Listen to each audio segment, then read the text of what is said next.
C'est trouvable les stickers d'origine? La mienne aussi est pas mal rayée et me fait chier de ne pas remettre de l'origine et j'arrive pas à en trouver. Me dit, ou plutôt nous dit Cocopa80, il y a 6 jours, ça fait un jour que je devais sortir la vidéo, et on va la publier aujourd'hui, on va répondre à cette question. Alors, des stickers d'origine. Bon, alors voici mes deux PS Vita du coup. Voilà, waouh, c'est brillant. Enfin, elle est propre, l'autre est sale. Voilà, au moins vous savez c'est laquelle que j'utilise, c'est celle qui est toute rayée. Alors donc là vous avez deux PS Vita. Donc, je vais vous les mettre côte à côte. Et donc voici donc, je vais les mettre dans le même sens. Oui je sais cette console elle est née pour être sale mais bon. Alors, déjà vous voyez peut-être deux différences notables. La première c'est les marquages ici.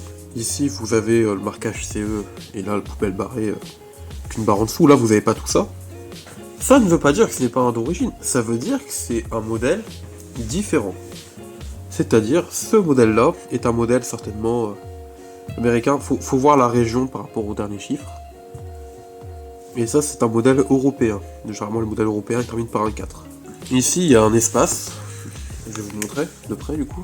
Là vous avez bien écrit Sony, Computer Entertainment, INC, avec bien des espaces, etc. C'est bien écrit.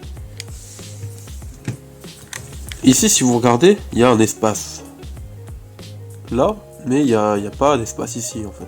Ce qui est mal fait. Autrement dit, ils ont fait ça, ils ont appuyé là sur entrée, alors qu'entrée était là-bas, vous voyez, genre, bien là-bas, enfin, entrée, espace plutôt. Bon, voilà. Maintenant, ensuite, les autres différences, et la plus grosse, c'est la qualité de l'impression. Là, vous voyez que l'impression, je vous montre de près, voilà, vous voyez que l'impression, là, elle est lisse, elle est bien nette, bien pleine, et les points, ils sont pas... Ouais, il n'y a pas de points en plein milieu du logo, etc. Quand je parle de points, je parle de ça, là. Voilà. Ça suit bien le contour, c'est bien propre. Et là, si vous regardez, et là, c'est le drame.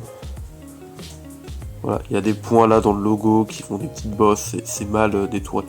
Voilà, c'est comme ça que vous pourrez différencier un original d'une copie. Alors, ça se voit mieux à l'œil nu que là en vidéo avec la caméra qui fait flash. Mais là,